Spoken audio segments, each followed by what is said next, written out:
for all of us. It's about predicting where the consumer is going and getting half of it right. One of the things we want to do is create ads that don't suck. Embracing change creates great possibility. I'm Alan Hart, and this is Marketing Today. Today on the show, I've got Mauro Gatti. Mauro is the Chief Creative Officer at JibJab, where he oversees the creative direction and works to further evolve JibJab's brand and content library. And we'll talk quite a bit about JibJab. But prior to JibJab, Mauro was the digital creative director for Storybots, an award-winning educational entertainment broadcast program on Netflix. Before that, he was living in Italy and co-founded Mutato, a creative studio in Milan, and worked with a number of clients such as MTV, Nike, Disney, Diesel, Nickelodeon, Barilla, Vans, Red Bull, and Vogue, among others. And in the last couple of years, he's also launched The Happy Broadcast, a counter-hate and fear culture project that features illustrated, positive news from around the world. The project so far has gained an audience of more than 600,000 followers on social media. So on the show today, Mauro and I talk quite a bit about his love of creativity as a passion and what drives him and how he finds his own happiness. So I hope you enjoy this show with Mauro Gatti. Mauro, welcome to the show. Thank you so much for having me. So happy to be here. I'm happy to have you. And I'd love to start with where you grew up in Italy, because you definitely have an accent. So let's talk about where you came from. Yeah. So I grew up in northern Italy, a small town. So I'm a country boy.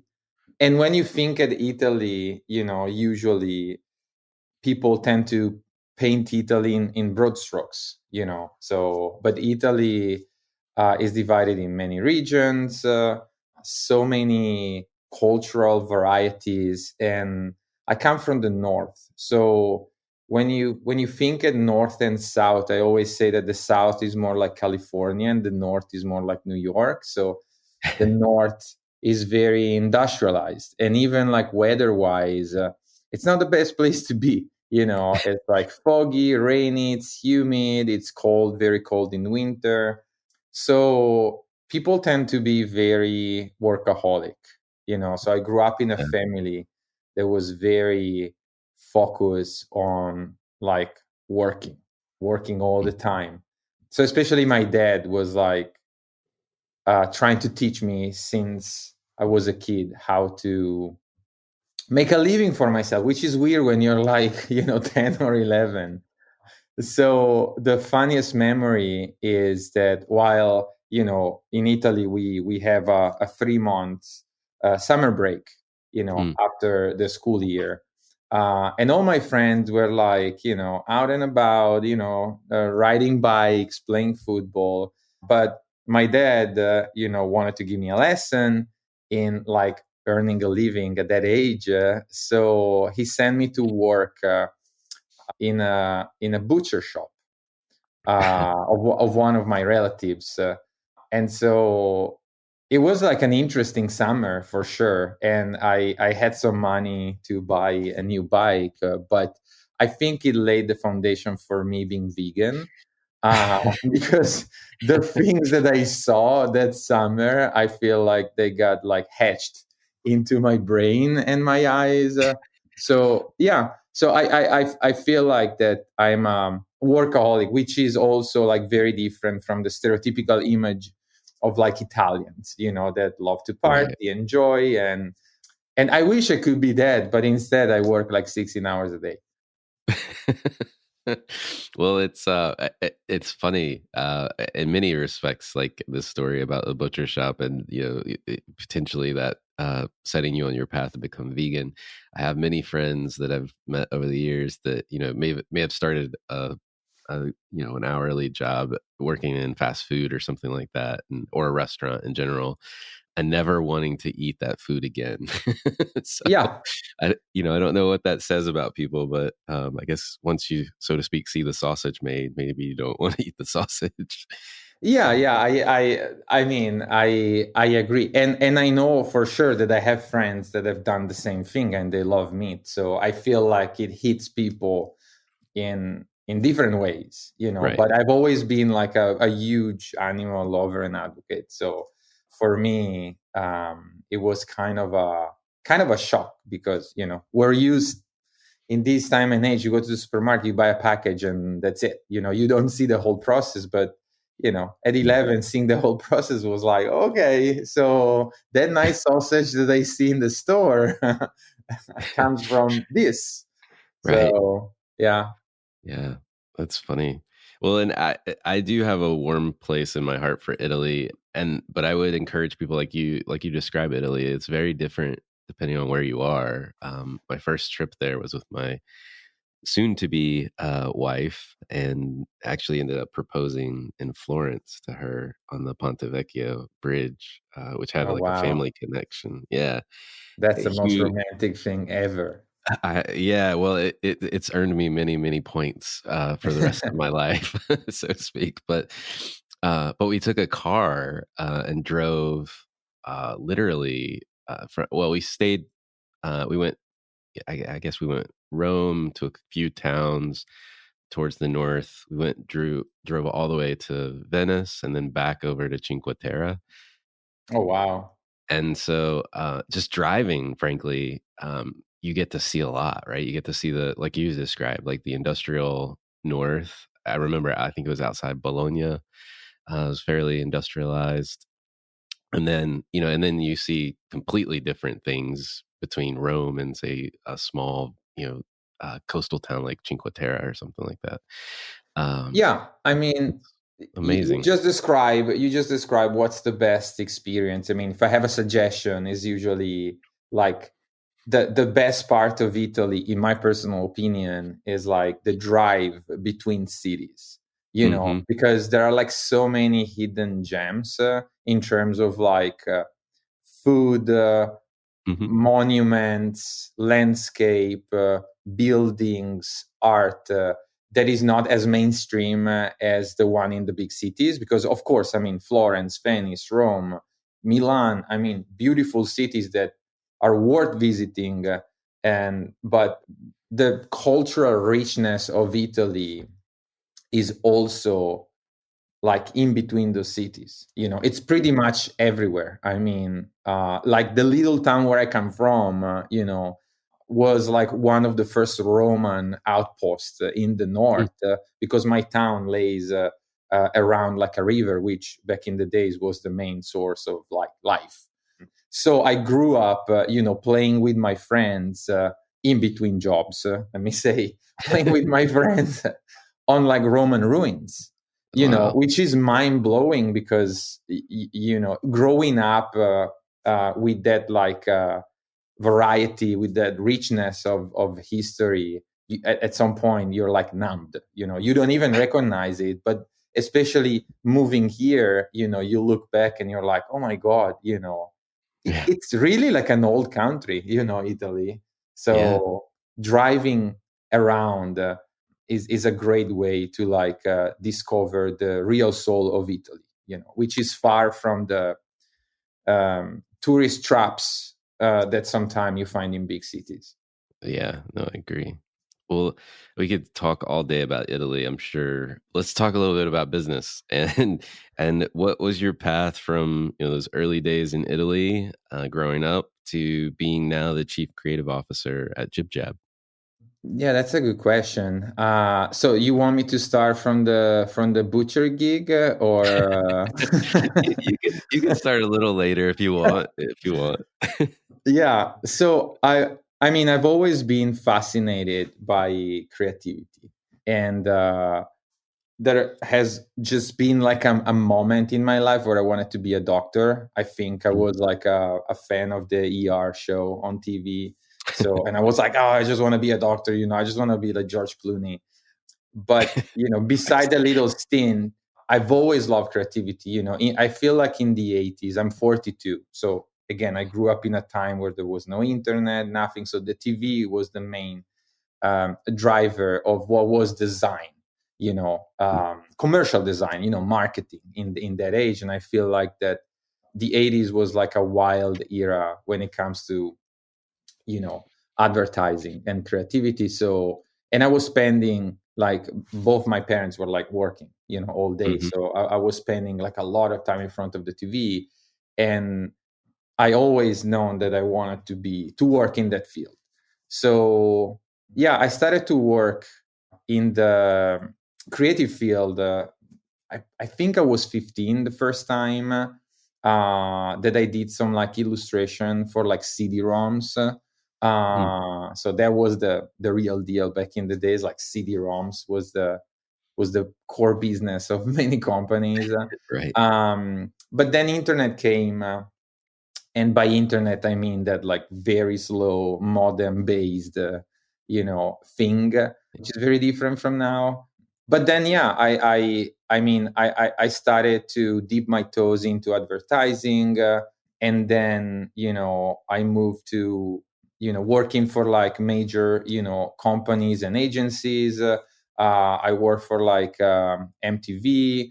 I work for like, you name them, all the major advertising agencies in Italy, Europe.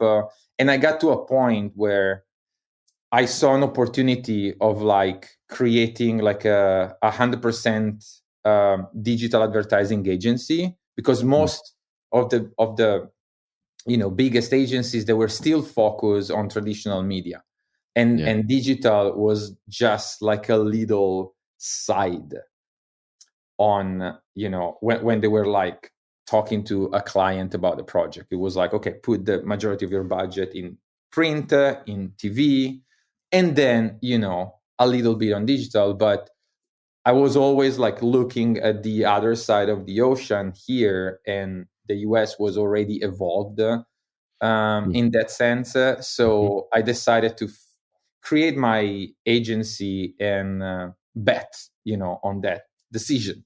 And it worked out pretty well. I mean, we started slow. It was me and my business partner. We started slow, but after like 3 years, we were like more than 30 people. Then the iPhone, the first iPhone arrived, and even in that case, we wanted to jump on the train, as soon as possible. And so we were one of the first agencies in Italy to create apps. And so we grew even more. But at some point, my creative soul felt trapped because I was more like managing the company, managing people. And so I told my business partner to, try and sell the company, or like find like a partner to, grow even more, or like give me the freedom to be, like a chief creative officer. So just focusing on creativity. And eventually we sold the company to the De Agostini Group, which is the biggest, European publishing group. And I worked for them for a few years. And then again, I decided that it was time for me to try something different, So after a couple of years, I put my finger on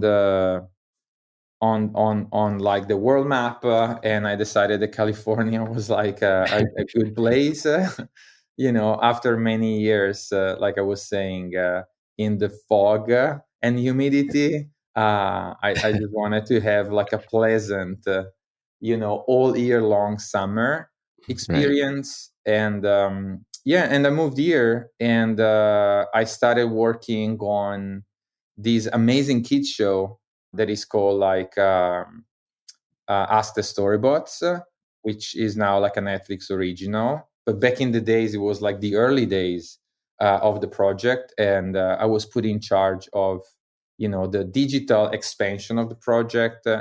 After like a couple of years, the show was like very successful. I even won like an Emmy award for my work on the show. And once again, at that point, I wanted a new challenge, and the creators of Storybots were also the founders of like JibJab. And so they asked me to, work on JibJab while they were focusing on the, kids show. And I started working on JibJab. I really loved it. After 1 year, they sold, the company to Catapult, which now owns JibJab. And they asked me to, stay in the company and as a, chief creative officer. And and that's the story. That is a story. I mean, it's amazing to have somebody, that's essentially had many different stops, if you will, like agency, TV agency, show, more entertainment shows to, internet and apps. Is the common thread through that entire journey, is it just the desire to express creativity? I feel like you described perfectly what is like my drive. It's like, I feel like we all have a gift. Maradona, the best soccer player in the world, he had that gift. Michelangelo had that gift, and so forth. And absolutely, I'm not putting myself up in the Olympus of these people. I was just like, just saying. But my gift was like being a creative person, and I believe in like wearing many hats when you're creative. I feel like my creativity comes out when I'm cooking. My creativity comes out. I mean, it's like a 360 degrees, quote unquote, like power that I have. So I've always wanted to express my creativity on several different projects.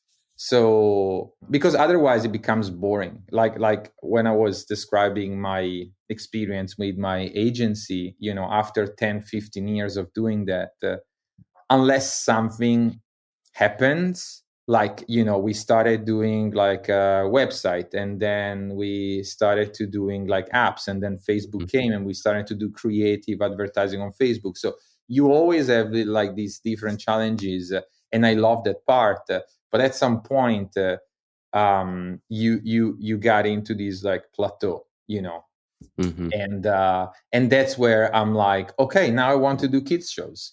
That's where I feel like I got my, I don't know, I feel energized, Right. So even now that I work in JibJab, on the side, I write and illustrate like children's book, or I have like, this project that is called the Happy Broadcast that, I use as an outlet, to express my creativity, not because, I don't like what I do in JibJab, but I feel like I can do better in JibJab if I, feed myself with more opportunities to express my creativity. I feel like that creativity, as much as like happiness, positivity, whatever, is like a muscle, and you have to train it and you have to feed it with different ingredients.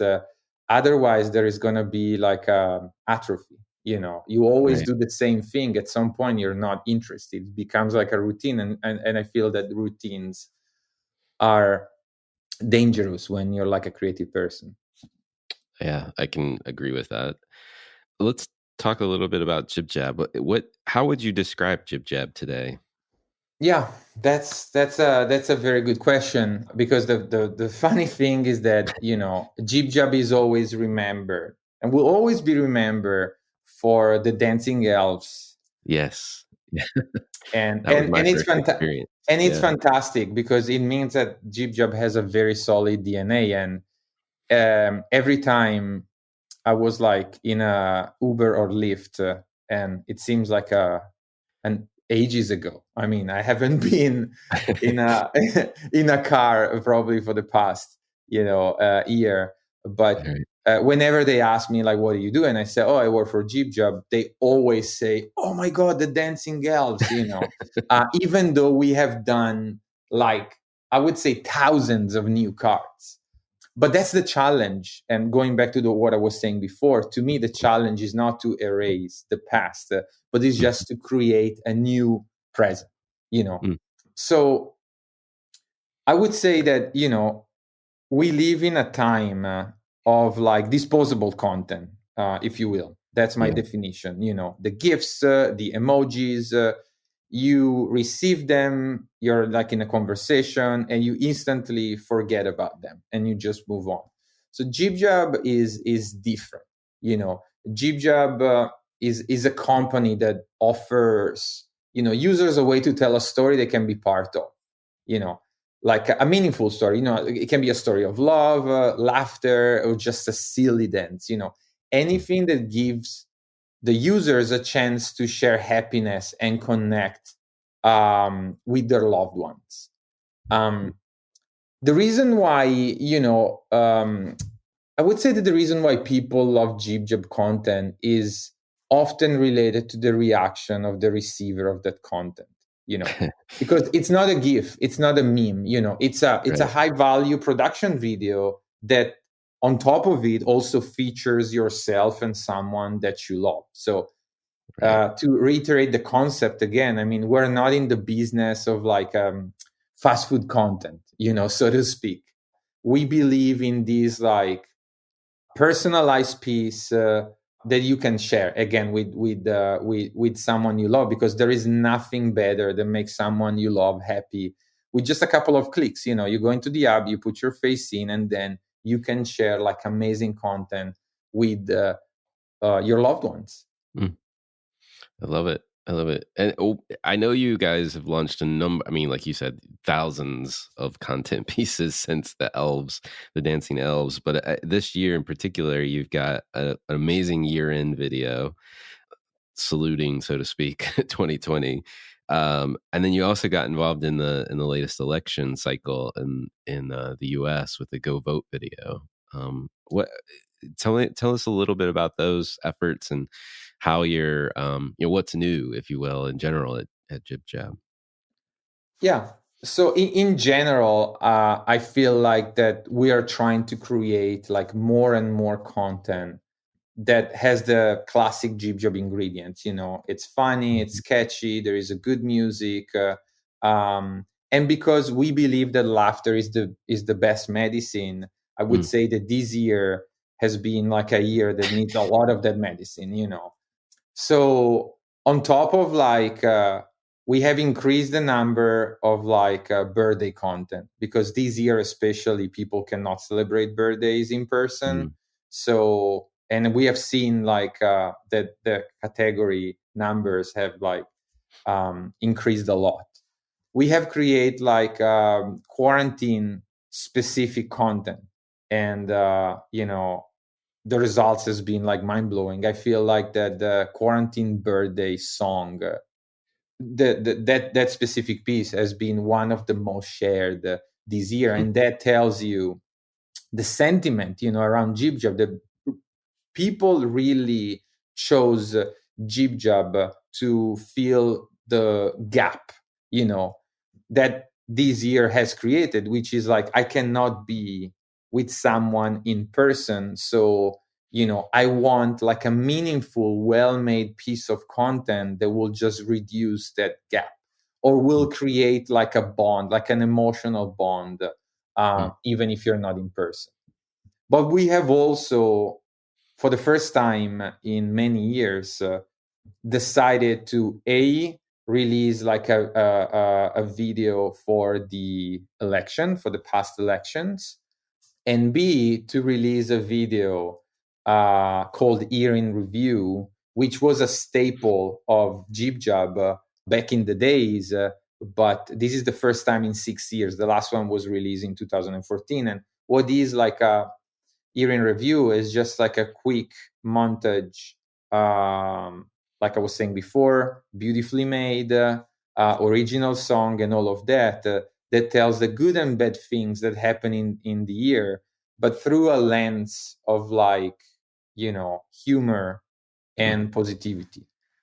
So, like we do believe that, creativity can inspire and mobilize people, can start a productive dialogue, deliver a message, and no matter on what side of the aisle you are, there are like common things, which is like I was saying before, the fun, the laughter, the trying to bring people together through something as simple as a video. Those are like things that we really believe in, as much as like encouraging audience to look beyond all the noise that there is, and look towards like a more positive future.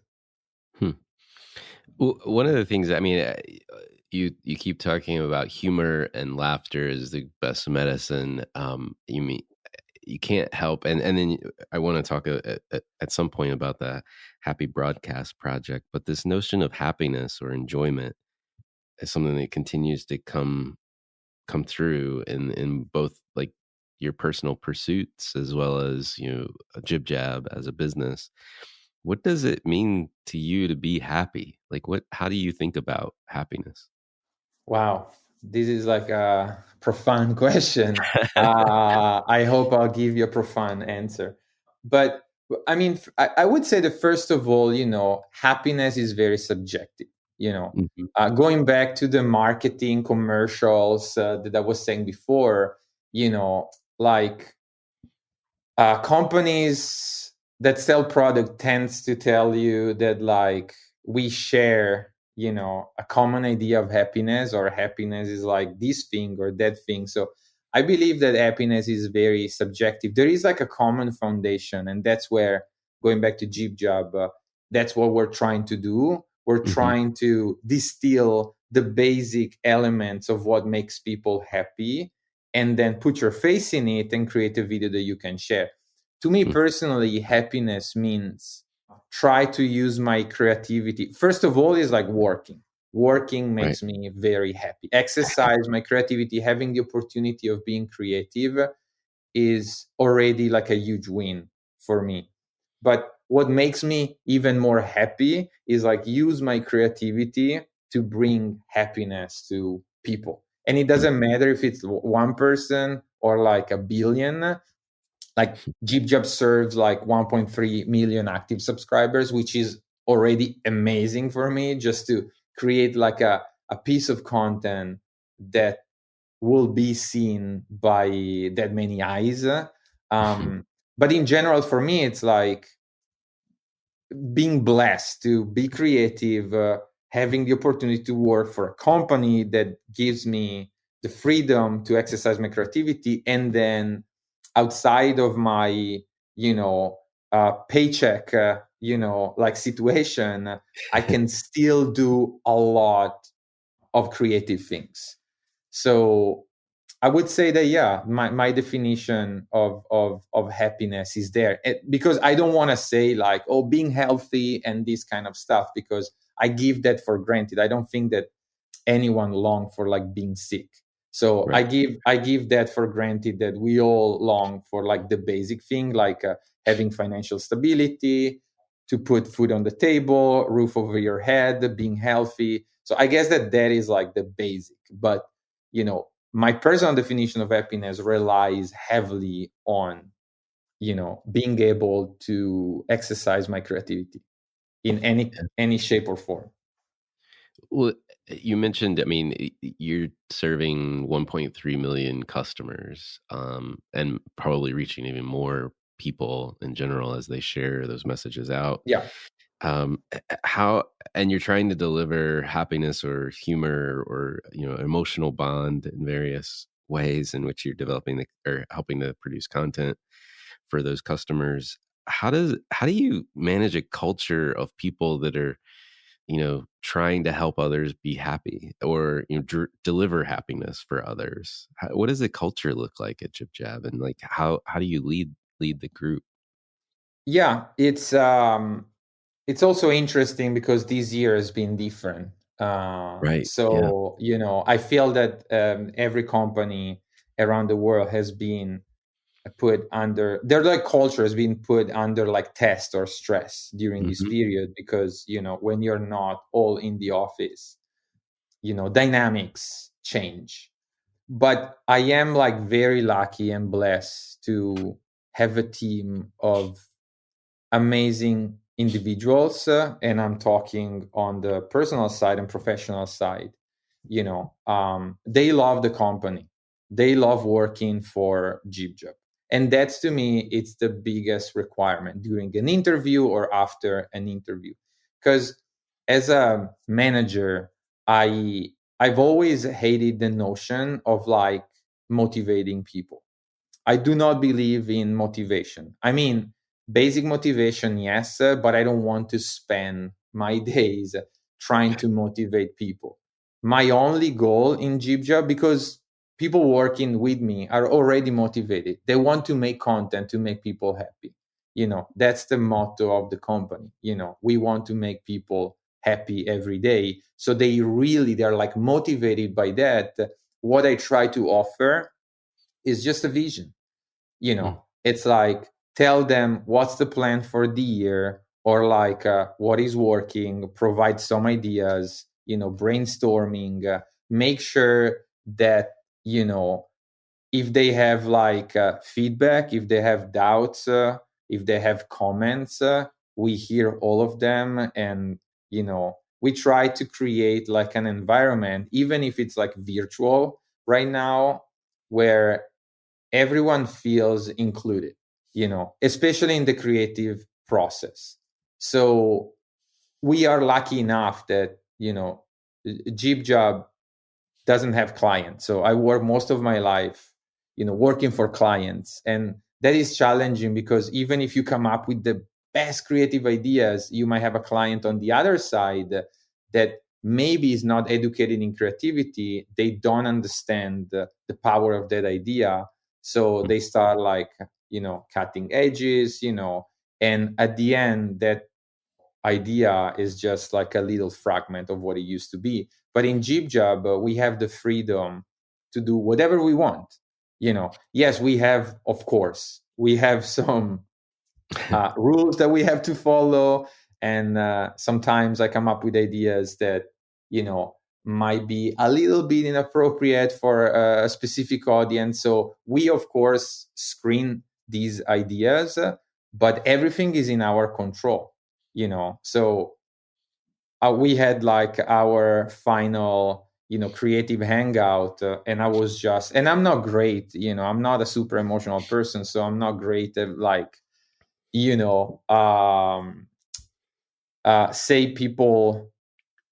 thanks to people without blushing or without feeling weird. I don't know why, but if anyone in the company will listen to this podcast, I just want to say like a huge thank you, because this year has been one of our biggest year in terms of like content production. And again, I take probably 10% of the merit for that, in terms of like laying down the plan.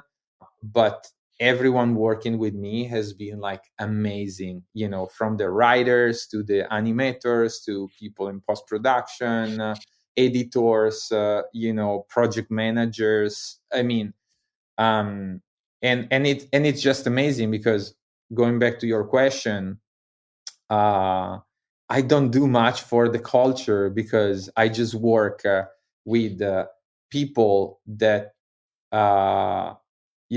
almost give me the energy to do this job.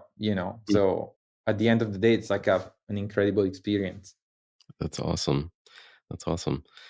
Well, I want to, before we transition too far away from work and the projects that you're working on, I do want to talk a little bit about the Happy Broadcast Project. And I guess, first of all, tell listeners what that's about, and like where or when did it begin for you?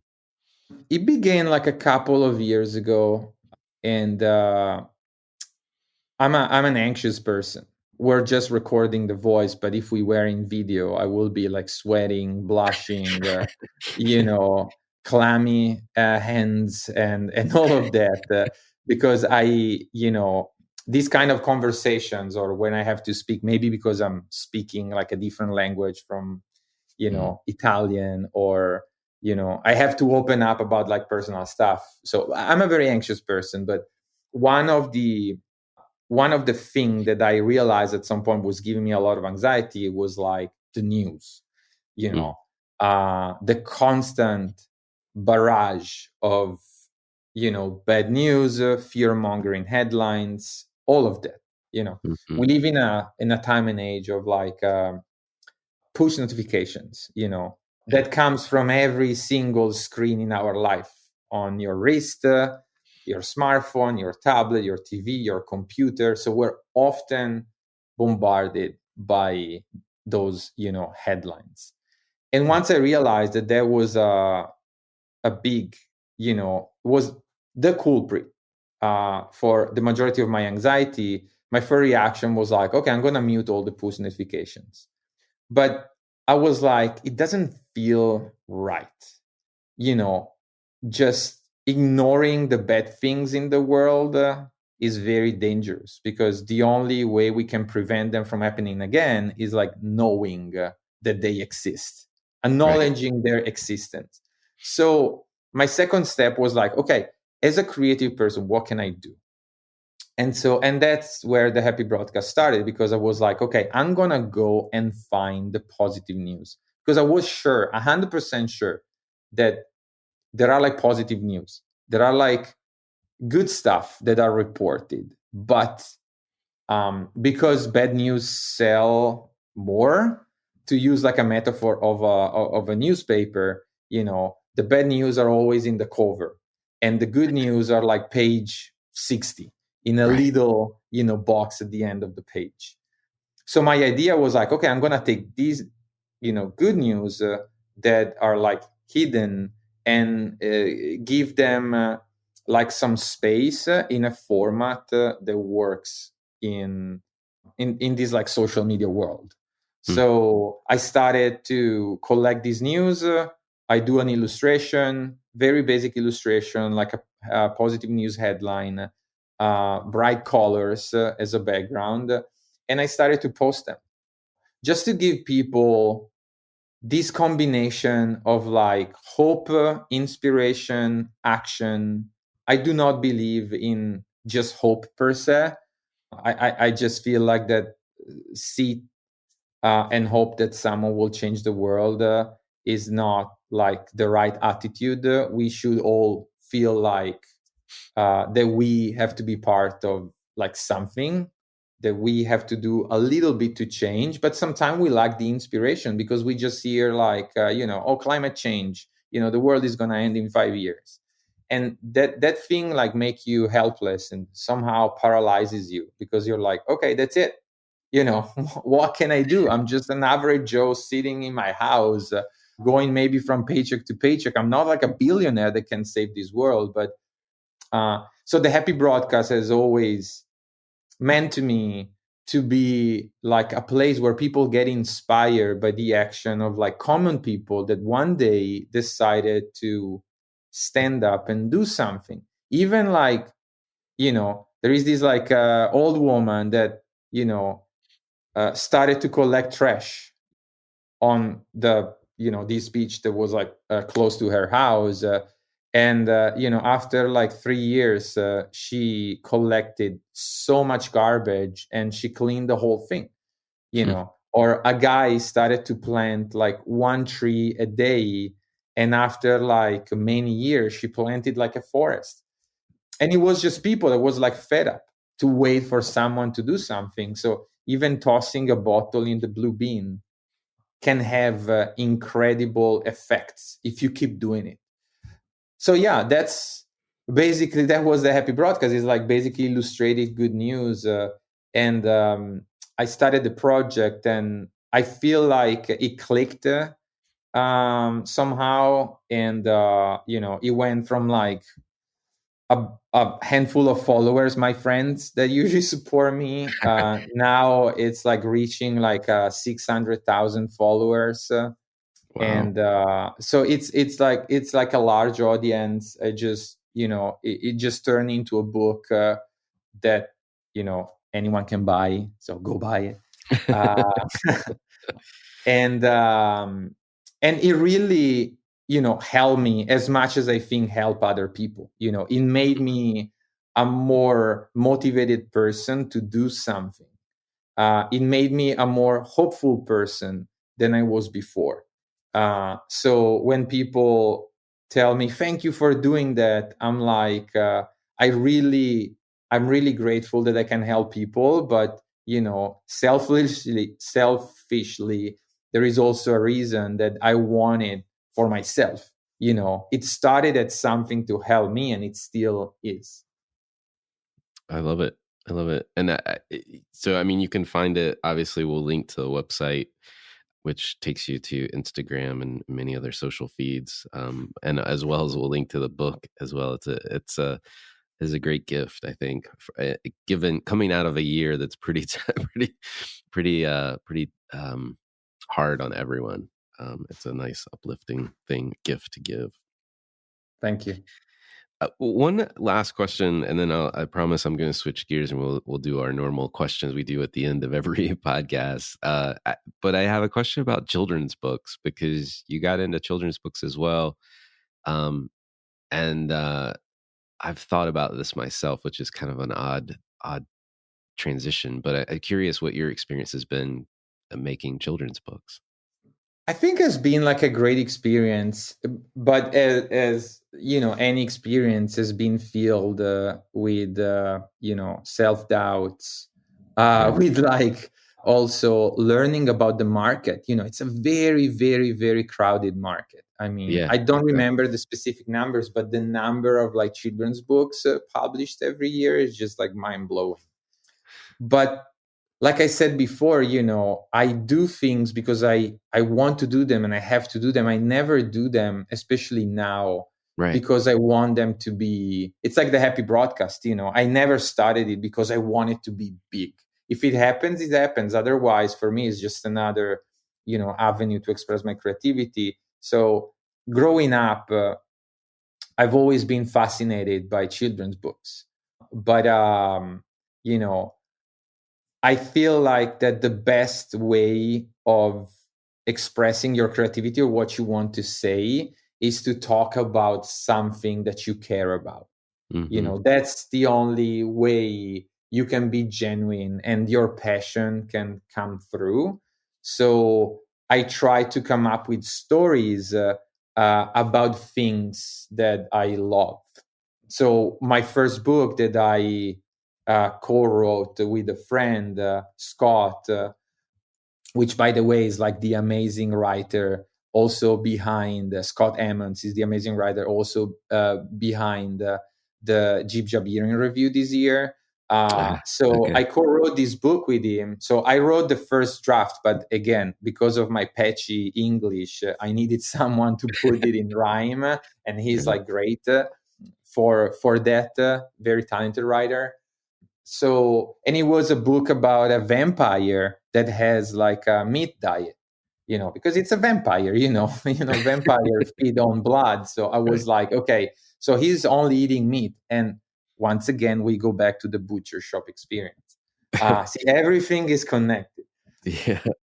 But, at some point he becomes bloated, he becomes like sleepy. So he wants to try and do something different, and he discovers like fruit and veggies and blah blah blah. So I'm not it's a basic story, as like children's book stories are, but it talks about something that I care about, and if it influences one family or one little human to switch their diet or add more variety, I accomplished my goal. And the other books are the same. I love ping pong, which is weird, but I love ping pong. So the second book was about ping versus pong, which is like two brothers that play ping pong and they're like the best in the world. But at the end, they have to compete, because they're the best. So comes the moment where they have to, play against each other. And so the book wants to teach kids on how to deal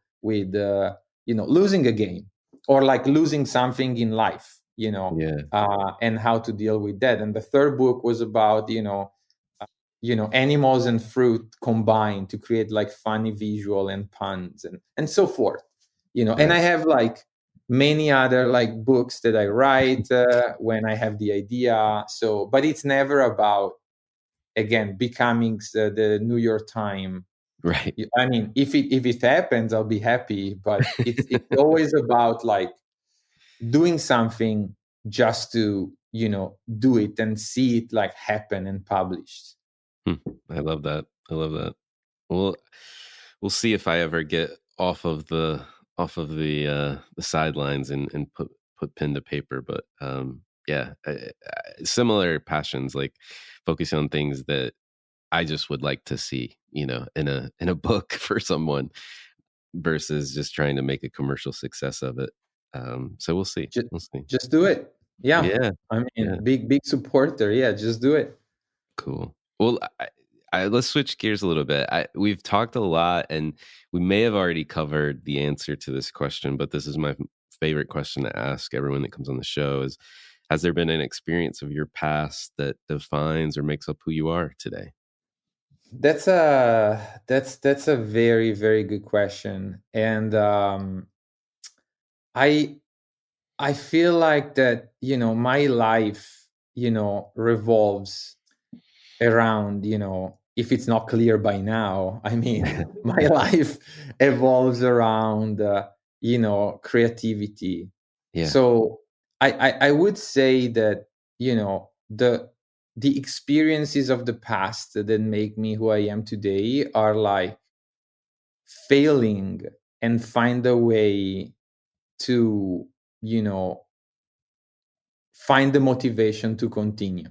Because everything that I've said, all these like quote unquote success that I had in my life, is just the result of like persevering on doing what you love to the point where like it becomes a little bit of a healthy obsession, And I'll say once again, I do not put myself in the Olympus with these people, but when you look at the life of like Einstein, for instance, you see that they were like obsessed, not with like celebrity status, not with this and that.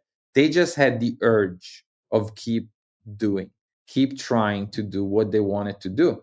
But their life, as much as everyone, has been filled with like rejection, failure, self-doubt, and so forth. So what made me who I am today is once again like these like constant process of like doing, despite facing critique, despite facing rejection, despite like I was saying before, you do a lot of projects that they don't go anywhere, but back in the days, it was taking a toll on me, But growing up, you learn what are your priorities, what you really want to do, what you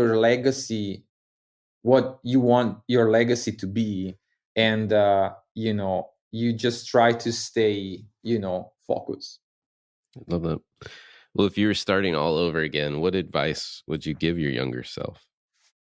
Yeah, I would say exactly what I was trying to say before, which is like, as a young self, I was like filled, and young self, I could not just like in my 20s, even like a few years ago, you have to challenge these feelings of like envy when you see other people succeed, when you see other people like achieving something that you haven't been able to achieve, but you think you deserve that more than other people. And it's a very common thing, that happens to creative people. And one of the things that I always liked about myself, that I'm not ashamed to talk about my feelings, which is something that men are usually shunned about it. We Right. should always portray ourselves as like super strong. We have no emotions.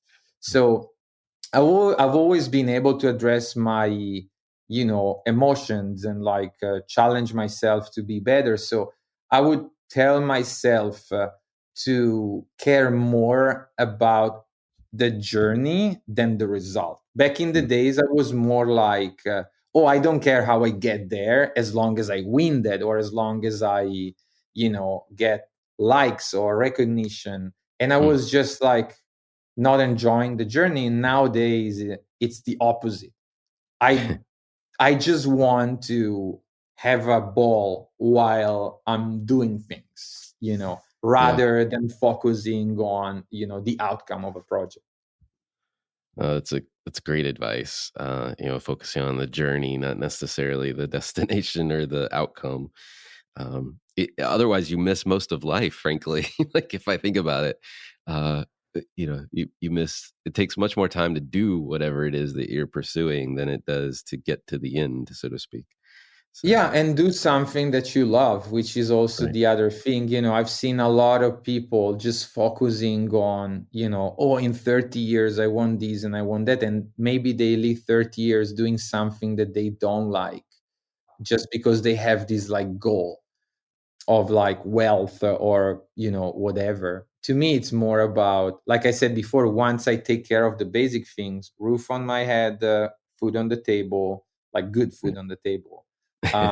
And like doing what I like,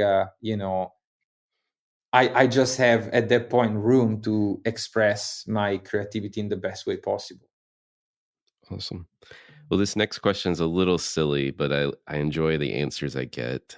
Has there been an impactful purchase of $100 or less, say in the last year, that you'd want to share with others? Yeah, I would say that two things. So the first one is like Italian flour.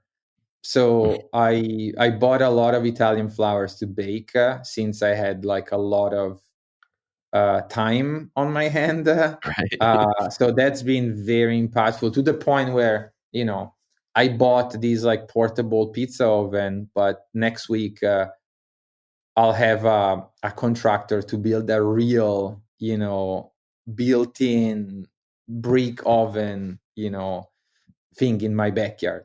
So I would say that the having the time to use all this flour made me way better at baking. And so now I'm thinking already like, how can I merge creativity and pizza? But and that's on the silly side. But on the other side, I would say that like buying books has been like a very good investment, because going back to what I was saying about being always connected, being always on, it's great to take a break here and there and just do something that is more like, oh, I'm just reading a book, and take your minds off pixels and blue light for half an hour. And I believe in like enjoying like a variety of books, Gotcha. So Any book that stands out to you that you'd recommend that you've enjoyed? I mean, as of now, when I say variety of books, I buy a lot of children books, like funny things like No One Likes a Fart. It's like it's like a recent like children's book that I got. It's very, very, very, very funny. But one of the book that I'm reading now, it's called like How the Other Half Lives, and it's like a very interesting book about, it's a study among the tenements of New York at the end of the 19th century by a Danish immigrant that started to take photographs for the first time in history of all the poor people living in these like barracks and boroughs of New York. And he's quoted for being one of the first people that created this like social journalism. But it's very, very interesting because, I'm Italian. And so a lot of my people, lived in New York, and it was responsible for like building New York back in the day. So it really paints like a scary but also amazing picture of how people manage to survive in the city. So it's very, very interesting. So like I was saying before, you have to find that variety of like topics also in these things, because I don't know, it gives a lot of like different inputs, it feeds creativity, so Yeah. you go from farts to social journalism in a heartbeat. But I feel like it gives me that variety. Yeah, no, I love the variety. Well, I have two last questions for you. More on like a marketing front, since typically that's what we're talking about on this show. One is, I guess the first question is, are there any brands or companies or causes that you follow you think other people should be taking notice of? I mean, I would suggest people, everyone, to follow the Humane Society, because once again, I love animals, and I feel like that animals needs our support, Hmm. because as humans we can like protest, we can hit the streets, we can almost like verbalize our discontent, or things that don't work. Animals, they don't have that, so they really need us in order to protect them, advocate for them, and so forth. And I feel like Hmm. the Humane Society is doing something amazing. And one other cause that I strongly support is like the fight against homelessness. I live in LA downtown for more than a year, and I was like 2 blocks from Skid Row. So that really shocked me again. Hmm. I lived in LA for many years on the west side, and I've seen like homelessness here and there, but I've never seen something like that in my existence.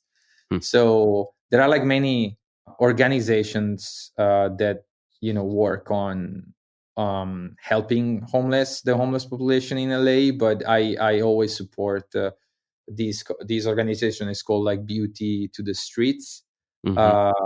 And basically every weekend they go there, they bring food. In this time of COVID, they bring like masks, sanitizers. They do hair, nails, bring clothes, shoes, and whatnot. So it's a local organization, but I mean, I feel like they're doing something, amazing. That's awesome. Well, my last question for you: if you were to speak to marketers, and you are right now on this podcast, what do you feel like you'd tell them either is the largest opportunity for them, or the potentially largest threat that they face? Great question. So I'm not a marketer per se, but I would say that based on my experience of like decades of working with like marketing people, Yeah. and I've seen the evolution of marketing, to be honest. I Hmm. mean, I feel like marketing for like decades has the rules of marketing have been the same, but social media disrupted all these rules. And in recent years, we have, even in social media, I feel like that there has been like a lot of mistakes in the beginning. But I go back to what I was saying in the beginning. I feel like honesty is an amazing value when you talk about your product. Like, I feel like that this idea of like aspirational marketing, to me, feels very stale and dishonest, in terms of like, portraying an image, selling a product using like a stereotypical, character doesn't work anymore. I feel like that including the majority of your audience into the conversation, portraying a real image of who the real people are in this world, is the best thing, which is something that we try to do in JibJab, and we haven't accomplished that yet. I mean, we're really trying to be more inclusive, and so forth. But as long as that comes out as something that you're doing as a brand, I feel like you can consider yourself on the right path. So to me, I would talk about an honest way of like selling your product, and by doing that, you talk about the stories of the people. So you create like almost like a narrative around your brand that revolves around the experience of your consumers, rather than where you want to position the brand in a very tone deaf way. Right. Or deaf tone. Oh, well, I don't know. What is the tone deaf? Probably. Tone deaf. Yeah, you got Okay. it.